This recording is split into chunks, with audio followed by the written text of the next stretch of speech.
dan yang terhormat Direktur PTDI SCTD Bapak Afi Mukti Amin, yang kami hormati pejabat struktural dan fungsional di lingkungan PTDI SCTD, yang kami hormati narasumber pada hari ini Bapak Yayat Sudrajat selaku Kepala Unit Pengelola Sistem Pengendalian Lalu Lintas Dinas Perhubungan Provinsi DKI Jakarta, serta mahasiswa-mahasiswi yang kami cintai dan kami banggakan.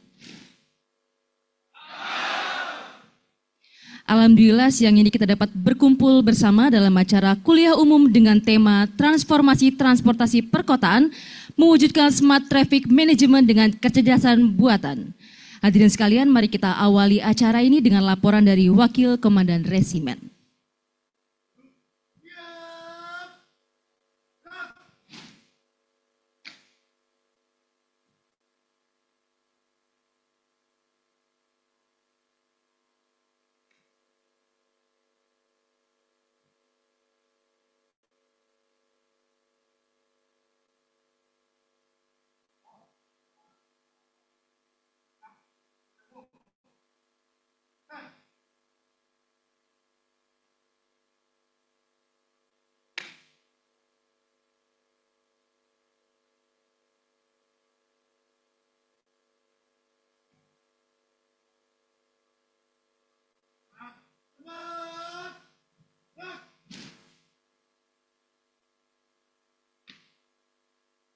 Selanjutnya, agar acara ini berjalan dengan hikmat, marilah kita menyanyikan lagu kebangsaan Indonesia Raya. Kepada seluruh hadirin dimohon berdiri.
Hadirin disilakan duduk kembali. Hadirin yang kami hormati, acara selanjutnya yaitu sambutan oleh Direktur PTDI SCTD. Kepada yang terhormat Bapak Afi Mukti Amin, kami silakan.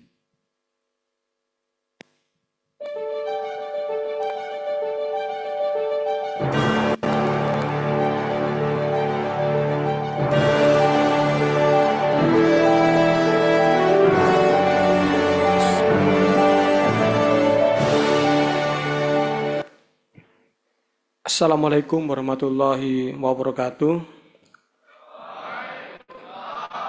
Selamat siang, salam sejahtera semua, salam berprestasi. Yang kami hormati dan kami banggakan hadir di sini Pak Yayat Sudrajat, selaku Kepala Unit Pengelola Sistem Pengendalian Lalu Lintas Dinas Perhubungan Daerah Khusus Jakarta. Yang kedua, hadir di sini para pejabat struktural, dosen, Pak Yuki Hartiman yang sudah menginisiasi kegiatan ini, saya ucapkan terima kasih, serta para taruna-taruni yang saya banggakan. Puji syukur Alhamdulillah di siang hari ini kita panjatkan kehadirat Allah SWT karena atas berkat rahmat dan karunia-Nya kita diberi kesehatan sehingga dapat hadir secara fisik mengikuti kegiatan kuliah umum dengan tema transformasi transportasi perkotaan mewujudkan smart traffic management dengan kecerdasan buatan. Tema ini sangat relevan dengan tantangan transportasi perkotaan saat ini. Mungkin adik-adik yang dari pola pembibitan daerah bisa melakukan suatu edukasi pendalaman materi meskipun secara demand permintaan saat ini masih dirasa belum untuk dilakukan treatment itu. Namun dengan pertumbuhan kendaraan pergerakan saya kira kita harus bisa mengantisipasi mitigasi resiko apa yang akan kita lakukan manakala jumlah demand yang ada di dalam suatu jaringan lalu lintas itu melebihi dari supply-nya. Jadi di sini nanti Pak Yayat akan memberikan pemahaman informasi secara teknis bagaimana Dinas Perhubungan DKI selaku unit kerja yang membidangi transportasi di daerah khusus Jakarta ini bisa melakukan penanganan terhadap pengendalian lalu lintas. Yang kedua, kami ucapkan terima kasih sekali lagi kepada Pak Yayat yang sudah berkenan hadir dan memberikan waktu di sini. Ini adalah satu hal yang menurut kami cukup luar biasa, karena di tengah kesibukan Pak Yayat masih bisa memberikan pencerahan berupa kuliah umum yang saya rasa kita patut melihat bahwa perkembangan di kota-kota besar ya, terutama Jabodetabek, ini menghadirkan tantangan yang cukup luar biasa. Judul juga sangat menarik, mewujudkan smart traffic management dengan kecerdasan buatan. Saya kira ini juga yang relevan dengan mata kuliah adik-adik yang saat ini sedang menyelenggarakan pendidikan. Hadir juga di sini dosen-dosen traffic engineering yang saya kira nanti tadi di pokok bahasan di luar tadi kita diberikan kesempatan untuk magang. Jadi dosen pun juga nanti akan ada kesempatan magang di Satuan Pelayanan UPLL Pengendalian Lalu Lintas Daerah Khusus Jakarta ini. Saya kira ini kesempatan yang luar biasa. Nantinya saya juga akan melakukan suatu kolaborasi dengan Dinas Perhubungan. Bisa jadi nanti mahasiswa pun juga bisa magang. Jadi paling enggak adik-adik paham lah bagaimana pengaturan traffic dari sisi teori ke implementasi. Tadi dengan Pak Yuki juga berdiskusi.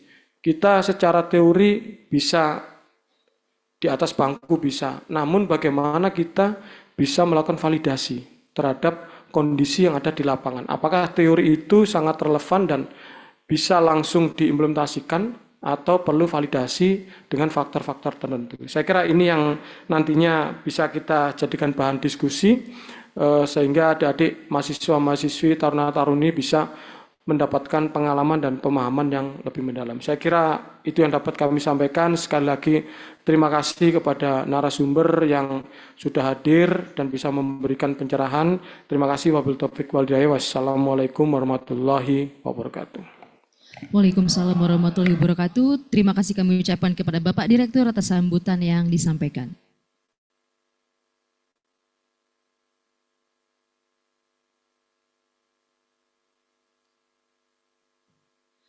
Hadirin yang berbahagia, saat ini kita akan memasuki acara inti yaitu penyampaian materi kuliah umum oleh narasumber kita Bapak Yayat Sudrajat, dan kuliah umum ini juga akan dimoderatori oleh Bapak Yanuar Dwi Haryatno. Baik, kami persilakan untuk naik ke atas panggung Bapak Yayat dan Bapak Yanuar.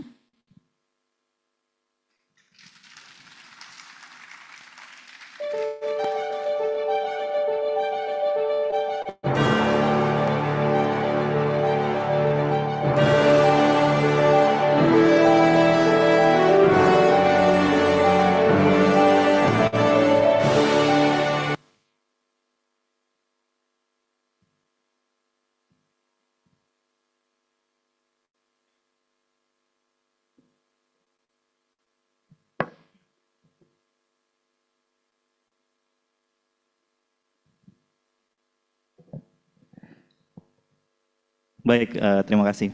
Mohon izin sebelumnya Pak Direktur. Assalamualaikum warahmatullahi wabarakatuh. Selamat siang, salam sejahtera. Di sini bergabung bersama kita yang akan nanti berbagi ilmu, ya, karena beberapa kali saya juga sampaikan di ruang kuliah, Anda kuliah di STTD tapi belum pernah melihat apa yang terjadi di salah satu kota besar yang mungkin sampai dengan hari ini semua mata, semua daerah itu melihat apa yang sedang dilakukan oleh Jakarta. Ya. Termasuk di tema yang hari ini akan disampaikan. Dan ini kan mengatasi yang pertama di Indonesia, penggunaan Intelligent Traffic Control System berbasis AI. Nah, banyak sekali hal yang barengan dengan banyaknya kegiatan yang bergeliat di area transportasi.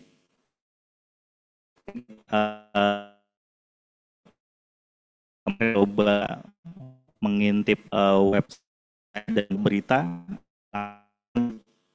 buat intelligent system di simpang itu ada di 321 simpang. Itu artinya mulai dari titik pusat kota sampai dengan area masuk ke dalam kota. Gitu. Dan ini semuanya dikondisikan. Bahkan tadi sebelumnya sempat berbincang dengan Pak Yayat. Untuk sekarang ketika tamu-tamu negara datang, kita sekarang tidak menggunakan manual override gitu, maksudnya tenaga-tenaga manual. Jadi semua sudah dikondisikan secara sistem, by system. Jadi bukan lagi sekedar pengkondisian secara manual by system, nah, tapi ada alat yang membantu. Nah, bagaimana si alat ini membaca pergerakan yang terjadi di setiap ruas-ruas jalan. Nah, namun tentu keberhasilan teknologi ini, ya, ini teknologi itu tidak akan menjadi apa-apa, karena kalau kita sebut beberapa pihak yang berkecimpung dalam teknologi itu, kita menyebut ada hardware, software, dan brainware. Nah, jadi siapakah yang akan mengkondisikan teknologi itu adalah orangnya. Nah, maka bagaimana menjadi sosok yang tepat, punya perencanaan yang matang, dan kemudian bagaimana kondisi yang terjadi itu bisa membuat satu keputusan yang cukup strategis. Ini dalam membangun satu kota. Ini kalau di sini kita hanya membicarakan bagian transportnya saja. Dan mudah-mudahan ini akan bisa menjadi ilmu yang luar biasa, ya, karena pembicara kita di siang hari ini juga luar biasa, ya, termasuk yang punya beban kerja luar biasa ya Pak ya. Gitu, karena targetnya tadi ngobrol itu sampai dengan 2030. Nah, ini saya nggak tahu nih kayaknya Pak Yayat semua tanggung jawabnya gitu. Baik, untuk mempersingkat waktu, ini saya bacakan CV-nya. Nama Pak Yayat Sudrajat, SSIT MMRR. Ini salah satu alumni dari STTD, angkatan berapa Pak? Angkatan 14. Aplausnya mana? Kok ngantuk nih ya? Tempat tanggal lahir di Jakarta, tanggal 17 Desember 1972. Instansi sekarang di Dinas Perhubungan Provinsi DKI Jakarta. Pangkat golongannya pembina tingkat 1, riwayat pendidikan S2 Manajemen Transportasi, kemudian S1-nya S1 Terapan, ya, di akademinya di D3 LLAJ. Ini masuk 91 sampai dengan 95. Cukup? Ya, baik. Mungkin untuk menghilangkan dahaga keilmuan gitu ya. Nah, kita langsung berikan kesempatan untuk Pak Yayat Sudrajat untuk memberikan pencerahan, dan mudah-mudahan ini akan menjadi penambah ilmu bagi kita semua. Waktu dan tempat dipersilakan.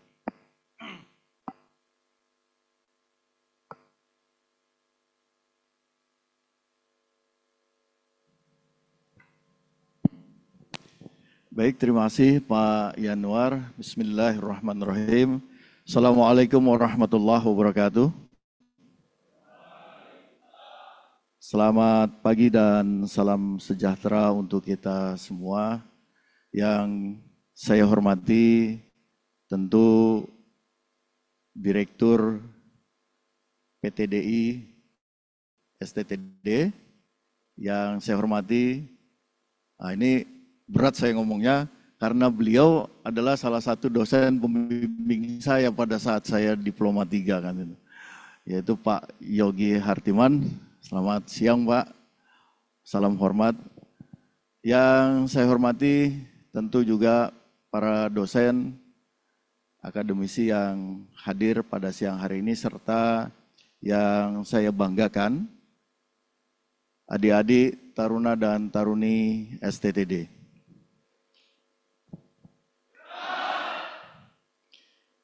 Saya mungkin berdiri aja kali ya. Izin Pak ya, saya berdiri Pak. Karena laki-laki harus berdiri kan gitu. Kalau nggak berdiri, kalau udah berkeluarga bisa diomelin istrinya kan. Baik, berbicara mengenai transportasi perkotaan, khususnya di wilayah DKI Jakarta, atau sekarang juga sudah menjadi DKJ, walaupun ibu kotanya bukan ibu kota negara, tapi ibu kota politik kan gitu ya. Tapi ya terserah lah, yang jelas Jakarta sampai saat ini masih berstatus ibu kota negara. Bapak dan Ibu taruna dan taruni yang saya hormati,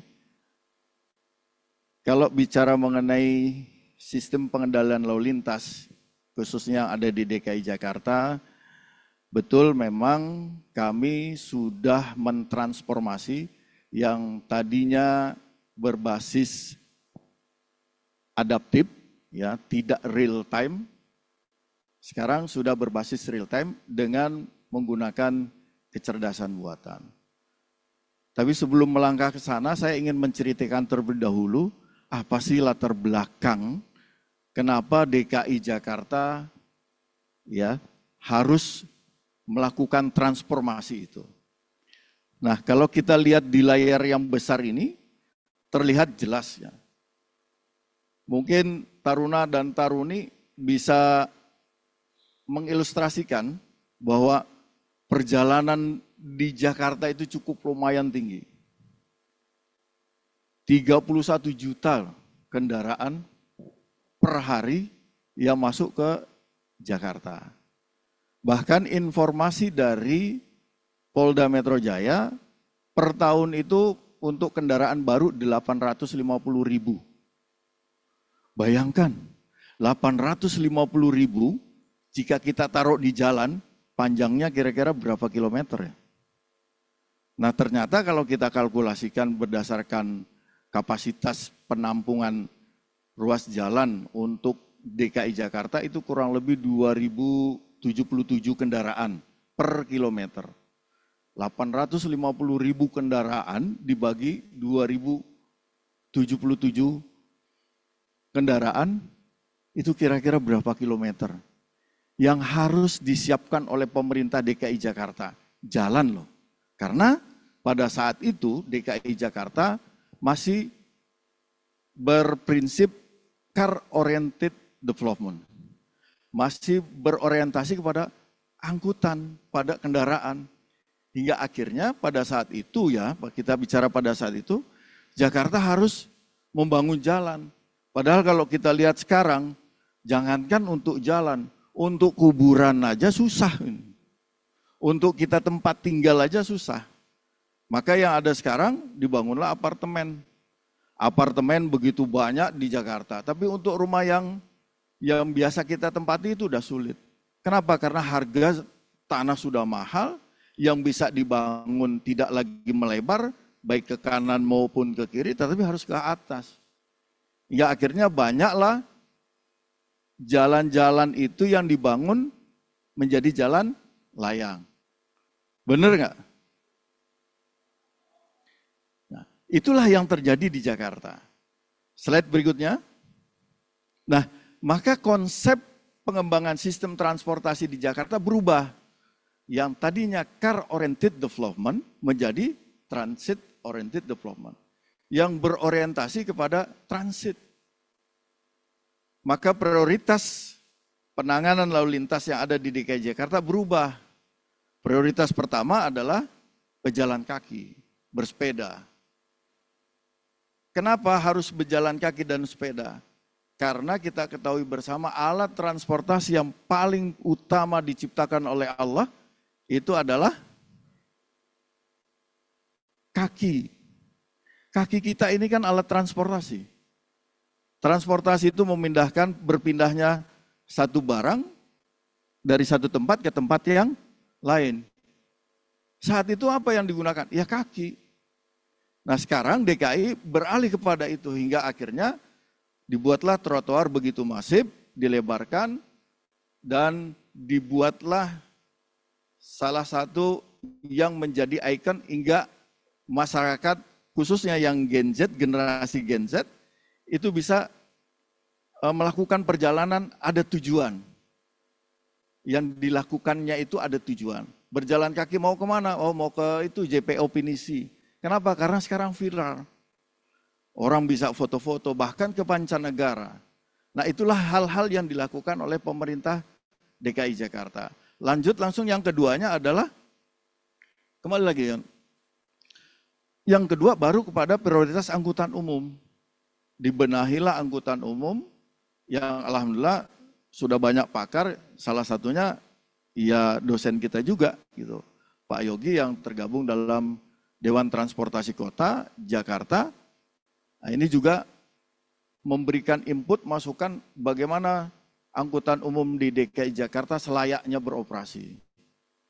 Sekarang sudah banyak layanan Jabodetabek yang dilayankan oleh DKI Jakarta. Terus prioritas yang berikutnya adalah kendaraan ramah lingkungan. Hingga sekarang Jakarta sudah masif menggunakan bus listrik, khusus untuk kendaraan angkutan umum. Tapi sangat disayangkan ya kalau menurut saya pribadi, ini saya tidak tahu dengan teman-teman taruna maupun taruni, tapi sangat disayangkan transformasinya kendaraan konvensional menjadi kendaraan listrik, tapi tidak dibarengi dengan scrapping. Hingga akhirnya pertumbuhan kendaraan ya semakin tinggi, mungkin polusinya dapat. Polusi udara di Jakarta ataupun di Indonesia turun, tapi tingkat pertumbuhan kendaraan semakin meningkat. Karena ternyata orang Indonesia itu konsumtif. Gitu. Yang tadinya punya mobil satu, begitu ada mobil listrik, murah, beli dia. Tapi tidak menggantikan dengan mobil yang lamanya. Akhirnya menambah. Dan inilah yang terjadi. Lanjut, yang terakhir baru penanganan kendaraan pribadi. Nah untuk kendaraan pribadi, maka DKI Jakarta menerapkan bukan pembatasan penggunaannya, bukan pembatasan pemilikan kendaraan, tapi yang dibatasi adalah penggunaan kendaraan. Hingga diterapkanlah yang namanya ganjil genap, dulu ada 3-in-1, berubah menjadi ganjil genap, dan ke depan itu akan ditambahkan dengan electronic road pricing, jalan berbayar. Nah konsep-konsep ini kita mempedomaninya dengan push and pull konsep. Di mana push-nya kita mendorong bagaimana caranya pengguna jalan itu mau beralih kepada apa yang kita tujukan. Salah satu contoh beralih kepada angkutan umum dari kendaraan pribadi. Nah, pull-nya bagaimana kita menarik mereka mau beralih. Kalau push-nya kita dorong, tentu dikeluarkanlah kebijakan ganjil genap, dikeluarkanlah nanti kebijakan namanya IRP.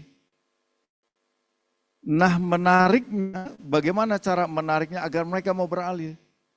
Tentu pemerintah DKI Jakarta memberikan kualitas pelayanan untuk angkutan umum yang jauh lebih baik. Maka ada mikrotrans dan dibuatlah sistem cashless untuk beberapa kendaraan hanya menggunakan satu kali pembayaran. Yang kita kenal dengan tarif bundling. Nah, inilah yang dilakukan oleh pemerintah DKI Jakarta. Lanjut.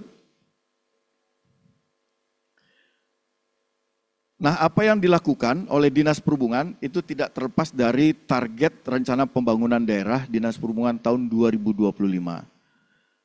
Di mana salah satu ikunya adalah, nah 2025 ini persentase perjalanan penduduk yang menggunakan transportasi publik, angkutan umum, targetnya 21,8%. Padahal di 2024 itu sudah melampaui target 22,19. Dan ada lagi indikator terkait dengan target kecepatan. Target kecepatan DKI Jakarta itu di tahun 2025 saat ini adalah 22,1 km per jam. Nah, apa strategi pemerintah DKI Jakarta dalam hal ini Dinas Perhubungan untuk mencapai target kecepatan yang 22,1 km per jam? Salah satu yang dilakukan adalah dengan beralihnya penggunaan traffic light yang tadinya menggunakan SCAD, ya, itu beralih menjadi ITCS, Intelligent Traffic Control System. Walaupun ada beberapa indikator yang dilakukan, seperti yang saya sampaikan tadi, push and pull-nya berjalan, tetapi juga ada yang dilakukan oleh pemerintah DKI Jakarta dalam hal ini, bagaimana melancarkan DKI khususnya di persimpangan. Karena persimpangan sebagai salah satu simpul yang menyebabkan tundaan hingga kecepatan menjadi berkurang. Lanjut. Nah, saya ingin menjelaskan apa itu fungsi tugas dari sistem pengendalian lalu lintas. Adik-adik perlu tahu bersama bahwa Jakarta itu punya 33.300 simpang. Totalnya 33.300 simpang itu ada di DKI Jakarta. Di mana 321-nya simpang berapil, yaitu traffic light, dan selebihnya menggunakan pelican crossing dan warning light. Jadi keseluruhan apil itu alat pemberi isyarat lalu lintas ya. Apil bukan berarti traffic light, tapi juga bisa penyeberangan orang dan bisa juga warning light. DKI Jakarta total keseluruhan ada 596 apil, di mana 321-nya adalah traffic light. Nah, traffic light ini yang awalnya ada otonom itu masih dioperasionalkannya itu tradisional, kita men-setting langsung ke lokasi, menggunakan trial and error, berapa cycle time-nya, itu kita gunakan berdasarkan insting. Nah, ada juga yang menggunakan SCAD. SCAD itu Sydney Adaptive Transport System. Nah, itu masih bersifat lumayan semi otomatis. Dia bisa dikendalikan melalui NOC, hanya saja untuk sistem SCAD ini dia masih bersifat fixed time. Ya, masih bersifat fixed time. Lalu ada pertanyaan yang menyampaikan ke saya, apakah SCAD itu tidak adaptif? Adaptif. SCAD itu adaptif. Hanya saja perhitungan cycle time-nya ketika dia melakukan pantauan terhadap kaki simpang, itu digunakannya setelah 2 siklus. Nah, ini perbedaannya. Jadi terkadang tidak tepat gitu. Karena 2 siklus berikutnya baru menggunakan hasil pantauan yang mereka lakukan. Nah, DKI Jakarta saat ini sudah ada 65 yang terpasang dan 25 sedang proses dan akan ditambah lagi 25 hingga total keseluruhan menjadi 115 simpang yang nanti memiliki sistem Intelligent Traffic Control System atau kita sebut dengan ETCS. Lanjut. Nah, sistem pengendalian lalu lintas selain APIL, ya, selain APIL, kita juga ada variable message sign. Di mana variable message sign ini sangat berguna untuk memberikan informasi kepada masyarakat. Salah satu contoh ketika terjadi unjuk rasa beberapa bulan yang lalu di bulan September. Terjadi unjuk rasa besar, ya, di mana banyak beberapa ruas jalan yang tidak bisa dilintasi oleh kendaraan. Maka kami memberikan informasi melalui variable message sign atau VMS kita singkat, itu di beberapa ruas jalan. Ada yang tipenya gerbang, seperti mungkin adik-adik Taruna dan Taruni bisa lihat, seperti di jalan tol. Nah, itu yang disebut dengan VMS gerbang. Ada juga VMS yang tipenya F, yang berada di pinggir sisi jalan. Dan ada juga kami memiliki VMS mobile. Apa ketiga fungsinya? Ketiga fungsi ini adalah untuk memberikan informasi kepada pengguna jalan. Nah, khusus untuk yang mobile, ini kita gunakan pada saat di lokasi tersebut dibutuhkan papan informasi. Nah, ini sangat berguna. Salah satu contoh ketika kita merekayasa jalan TB Simatupang yang menjadi viral karena macet melulu gitu ya. Hingga akhirnya kita lakukan manajemen rekayasa dan memberikan informasi bahwa untuk kendaraan yang menuju dari Fatmawati menuju Lebak Bulus hingga akhirnya menuju ke Jalan Kartini, Videx, itu bisa menggunakan jalan tol dengan gratis. Nah, ini diinformasikan melalui VMS Mobile. Lanjut. Nah, kembali lagi kepada Intelligent Traffic Control System. Kami memiliki kurang lebih ada 3.000 CCTV di DKI Jakarta. Tetapi yang dikelola oleh Dinas Perhubungan dalam hal ini unit pengelola sistem pengendalian lalu lintas ada 985 CCTV. Apa bedanya CCTV dengan yang 3.000 sekian dengan yang dimiliki oleh Dinas Perhubungan? Kalau yang dimiliki oleh Dinas Perhubungan, CCTV-nya memang untuk surveillance. Ya. Di mana CCTV yang kami miliki itu sudah berbasis analitik. Dia sudah bisa menghitung. Jadi adik-adik Taruna nggak perlu lagi menghitung counting dengan counter gitu. Cukup dimonitor, dilihat berapa kendaraan yang melintas, itu sudah datanya sudah terkumpul. Per 30 menit, per 15 menit, per 40 menit, bahkan 1 jam itu ada. Dan di satu hari 24 jam ada. 1 minggu lengkap semuanya itu sudah ada. Nah, CCTV kami itu ada yang sifatnya 360 derajat itu bisa berputar yang kita sebut dengan PTZ, dan ada yang fix, dan ada CCTV counting kamera. Itu ada 29 kamera di masing-masing persimpangan. Ada juga CCTV ANPR kamera dan ada Viero kamera. Lanjut.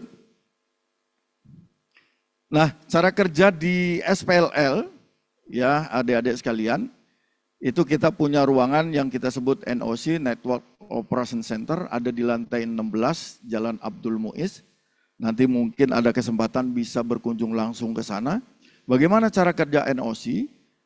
Di NOC itu ada kurang lebih 8 pegawai yang mengoperatorkan seluruh perangkat yang ada di NOC.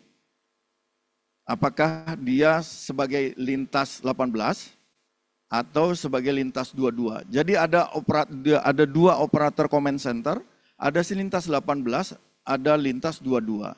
Lintas 18 untuk anggota operasional di lapangan, DALOP, dan untuk lintas 22 untuk traffic light apil. Ya, apil yang ada di DKI Jakarta melalui lintas 22. Ketika terjadi kerusakan atau diperlukan anggota untuk menangani kemacetan di salah satu ruas jalan, maka lintas 18 akan berkoordinasi dengan Sudin atau dengan petugas yang ada di lapangan. Dengan cara ini, maka responsif dalam melakukan perbaikan itu bisa tercapai. Maka Jakarta sekarang ada tagline baru yaitu Lancar Jakarta, lalu lintas cerdas, adaptif, dan responsif. Nah itu sebagai salah satu bentuk responsif. Terus selanjutnya di NOC juga ada operator yang memang berfungsi untuk mengontrol seluruh monitor. Ada juga yang berfungsi untuk mengontrol variable message sign. Ketika terjadi unjuk rasa, ketika terjadi informasi yang disampaikan oleh Polda terjadi penutupan jalan, maka operator variable message sign itu akan melakukan fungsinya, membuat informasi hingga ditayangkan di seluruh variable message sign atau VMS yang ada di Dinas Perhubungan. Dan traffic counting, tentu seperti yang tadi saya sampaikan, taruna ataupun taruni tidak perlu lagi turun ke jalan, cukup nongkrong di NOC, memonitor berapa jumlah kendaraan, dan itu sudah ada gitu. Kita tinggal mendownload. Hanya memang untuk data ini tidak kita publish, karena data ini cukup lumayan mahal gitu ya.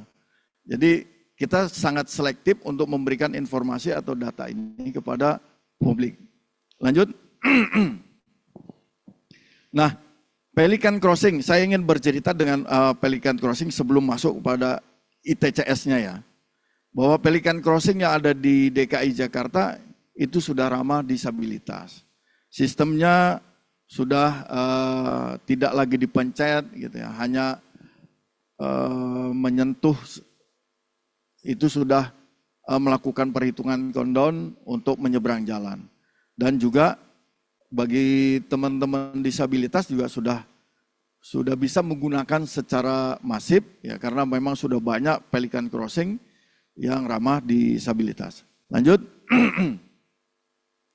Nah ini warning light, jadi teman-teman adik-adik taruna-taruni jangan sampai salah menyebutkan gitu ya, bahwa apil itu bukan hanya traffic light, tapi juga ada Pelican Crossing, kalau kami menyebutnya PO, penyeberangan orang, dan ada warning light, lampu kedip, hati-hati. Lanjut. Nah, kita kembali lagi pada sistem yang dimiliki oleh Dinas Perhubungan. Pada saat itu, kami menggunakan sistem ATCS, Aerial Traffic Control, dengan menggunakan sistem SCAD. Ya, di mana SCAD ini sebetulnya sudah adaptif. Dan ada VIP routing juga dalam melakukan pemberian prioritas kepada kendaraan yang memang kita inginkan prioritas. Tetapi sayangnya, SCAD yang ada di Dinas Perhubungan itu tidak real time dan tidak prediktif. Jadi kita harus mengatur juga secara manual untuk menentukan cycle time-nya. Nah ini sebetulnya sangat menarik kalau adik-adik nanti bisa belajar gitu. Bagaimana cara menentukan cycle time-nya.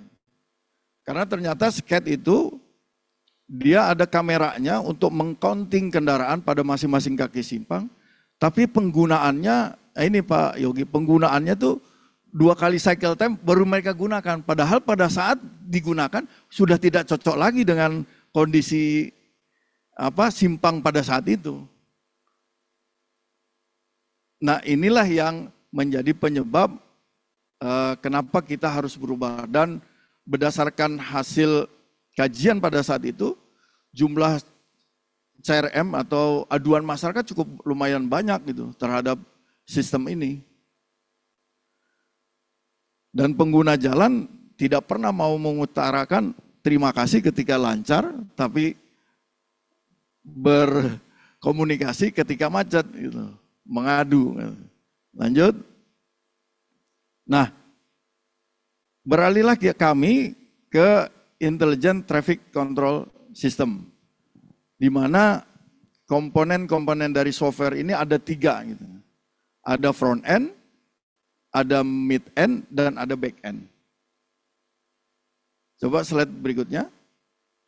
Nah, ini ada front end-nya adalah kamera NPR, Vero EI kamera, mid end-nya ada Vero EI, ada Centris, dan ada junction controller.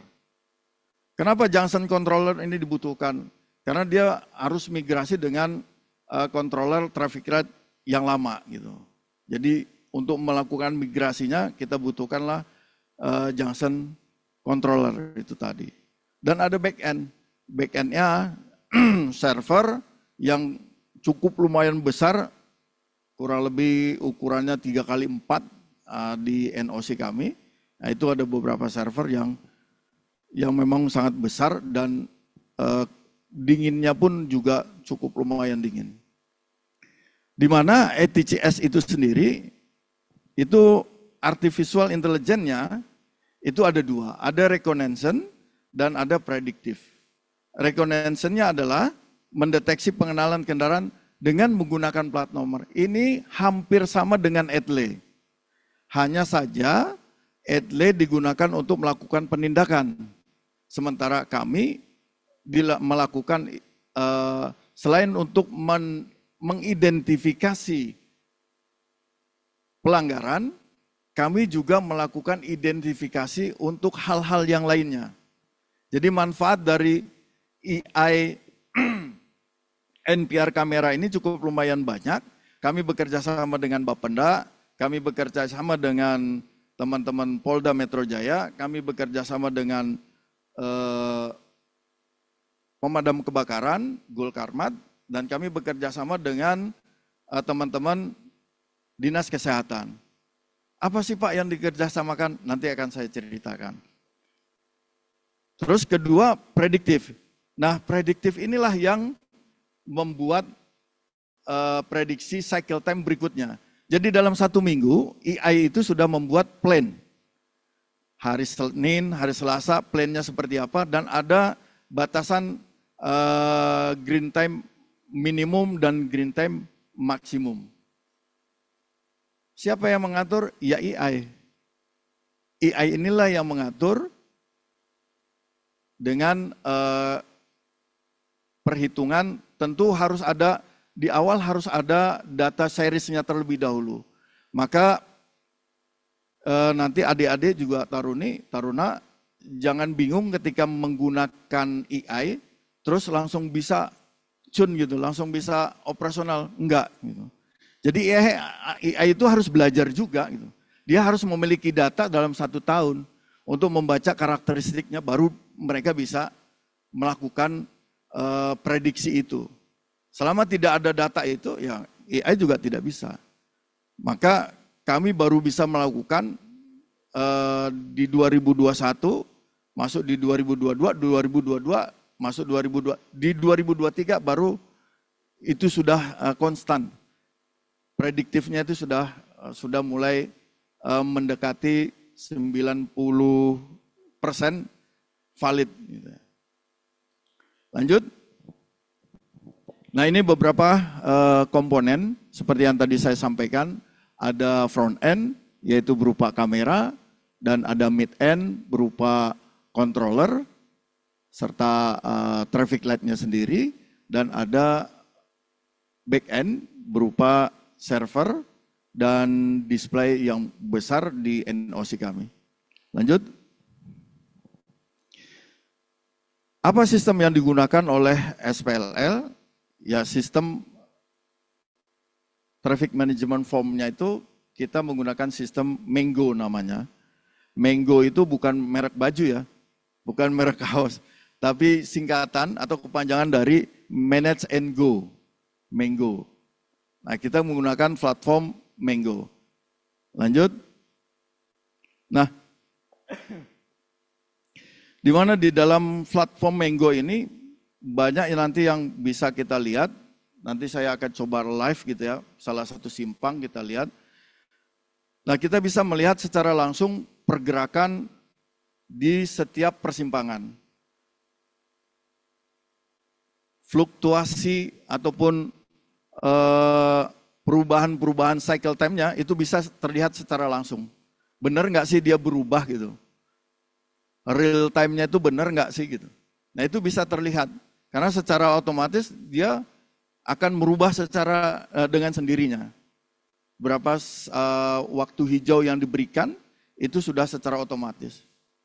Sementara kalau skate itu fix dia. Nah, itu yang menyebabkan terjadi banyak tundaan di setiap kaki simpang ketika kita menggunakan skate. Lanjut. Nah, fitur-fitur yang ada di ITCS, pertama ada traffic counting dan okupansi, ya, menghitung kendaraan dan kepadatan lalu lintas secara real time. Terus ada AI prediktif, di mana AI melakukan proses training data history. Nah, kalau tidak ada data historinya ya mereka AI ya nggak akan menghitung, nggak akan bisa. Tapi perlu ada data history terlebih dahulu. Terus adaptive management, di mana AI secara otomatis akan menganalisa dan memberikan waktu hijau lebih lama pada kaki simpang yang lebih padat, sehingga dapat mengurangi waktu tundaan di persimpangan. Dan yang terakhir ada VIP routing. Nah, AI dengan dia membaca plat number kendaraan dan sirine, maka bisa memberikan kendaraan tersebut. Nah, itulah maka kenapa Dinas Perhubungan bekerja sama dengan Dinas Kesehatan, bekerja sama dengan pemadam kebakaran, karena memberikan prioritas kepada ambulan dan pemadam kebakaran. Adik-adik Taruna bisa bayangkan ketika di traffic light ada ambulan, yang selama ini kalau kita lihat di traffic light ada ambulan, ya akhirnya pasrah. Karena yang di depan ambulan dia tidak akan berani nerobos traffic light, ambulan pun akhirnya juga nggak berani juga untuk mereka minggir kecuali di ruas jalan. Kalau ruas jalan mereka masih bisa minggir. Tapi kalau udah di traffic light, siapa yang berani nerobos traffic light? Terjadi kecelakaan? Iya. Nah, itulah yang dilakukan oleh Dinas Perhubungan. Nanti bisa terlihat nih berapa jumlah kendaraan ambulan yang melintas di ruas jalan tersebut. Dan itu bisa dilakukan oleh Dinas Perhubungan, memberikan prioritas hingga akhirnya golden time dari orang yang sakit itu bisa tertolong. Pun juga sama dengan pemadam kebakaran. Pemadam kebakaran ketika di traffic light juga sama gitu. Hingga akhirnya juga terkadang petugasnya turun untuk meminta kepada pengguna lain yang di depannya untuk menepi, memberikan jalan. Padahal itu menyalahi aturan kan gitu. Tapi dengan cara seperti ini, maka bisa diberikan prioritas. Lalu pertanyaan timbul, Pak, gimana kalau dengan Transjakarta busway gitu ya. Nah, kalau busway kan memiliki lajur khusus ya. Dan kita sudah mencoba, tapi nah ini juga perlu masukan juga nih buat teman-teman taruna-taruni ketika nanti melakukan penelitiannya. Karena headway-nya busway juga ternyata belum bisa diandalkan gitu. Hingga akhirnya terkadang ya itu, apalagi kalau nanti headway-nya juga semakin rapat, ya tentu juga akan memberikan prioritas. Nah, ini akan merusak siklus daripada cycle time daripada traffic light sendiri. Maka untuk sementara waktu kita memberikan prioritas pada angkutan umum. Dan selanjutnya terkait dengan kenapa juga bekerja sama dengan Dispenda. Nah, dalam hal ini ternyata kamera NPR kita itu juga bisa mendeteksi kalau datanya dapat ya dari teman-teman Dispenda untuk wajib pajak yang memang belum bayar pajak kendaraan. Hingga kita bisa mengetahui di ruas mana jumlah kendaraan yang tidak taat pajak. Nah, teman-teman petugas pajak dalam hal ini Dispenda itu bisa melakukan semacam pengawasan langsung turun ke lapangan untuk melakukan edukasi kepada pengguna jalan untuk taat pajak. Jadi banyak hal yang bisa dilakukan dengan sistem ini. Selain memberikan kelancaran pada persimpangan. Lanjut.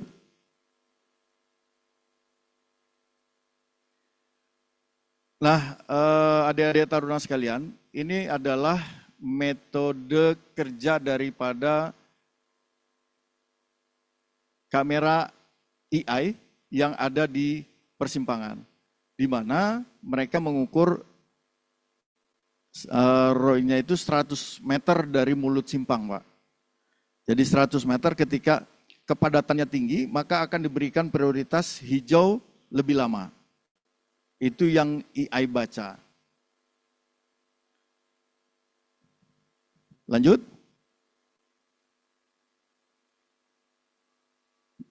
Nah, ini kamera yang dipasang di tiap kaki simpang dengan jarak 100 meter, cakupan kameranya 100 meter, di mana 100 meter seperti yang tadi saya sampaikan.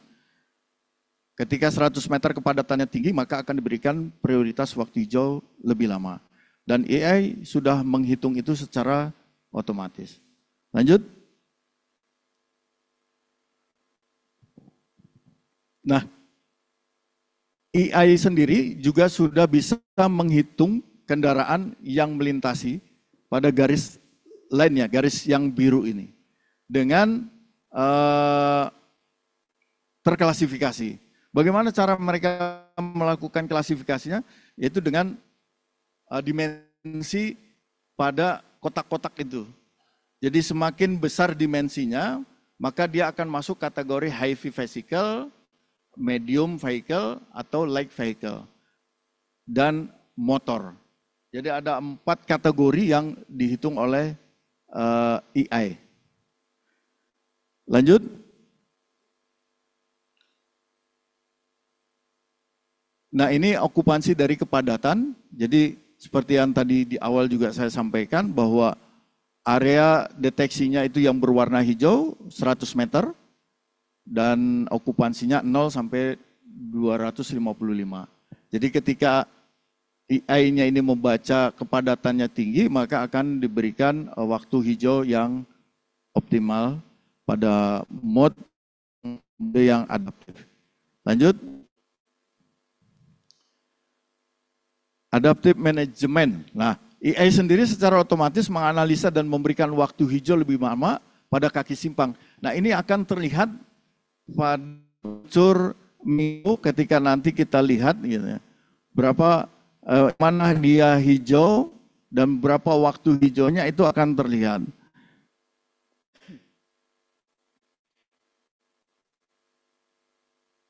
Jika nilai okupansi kurang dari batas yang ditentukan selama 3 detik, maka secara otomatis waktu hijau akan berakhir dan memberikan waktu hijau kepada kaki simpang yang lain. Lanjut. Nah, ini beberapa fitur yang ada di Menggo. Salah satu contoh di Jalan Perniagaan, Pasar Pagi. Nah, kalau kita lihat, ini terjadi perubahan di awalnya 31 detik, nah begitu fase berikutnya sudah 15 detik. Jadi fluktuasi dari green time-nya sendiri itu bisa terlihat di aplikasi Menggo. Lanjut. Nah, ini diagram grafik yang menerangkan volume kendaraan dengan perbandingan cycle time dinamis. Ya, garis hijau dengan cycle time fix. Jadi ada fix yang garis hitam itu adalah fix time-nya, Sementara kalau kita benar nggak sih dia itu dinamis, nah ini dilihat dari grafik yang berwarna hijau. Turun naiknya itu terlihat. Lanjut. Nah ini yang tadi saya sampaikan bahwa AI itu sendiri sudah memprediksi, ya, memprediksi setiap hari dan setiap jam plan baru secara otomatis. Itu akan dibuatkan oleh AI dalam kurun waktu 1 minggu. Tetapi ini bisa berubah gitu. Tergantung real time kondisi apakah masih sesuai atau tidak. Kalau dia tidak sesuai maka ada minimum dan maksimumnya yang bisa diberikan oleh AI. Lanjut.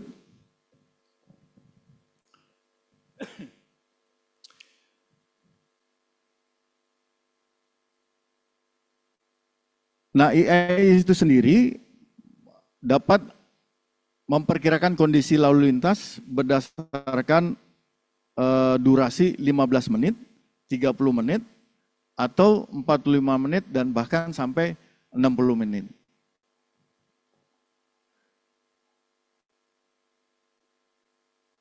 Jika volume bertambah lebih besar dari 15%, maka tambahan durasi waktu hijau fase, maka akan bertambah durasi waktu hijau fase arah tersebut. Nah, jika berkurang, maka juga akan dikurangi waktu hijau dan didistribusikan ke fase yang lain. Lanjut.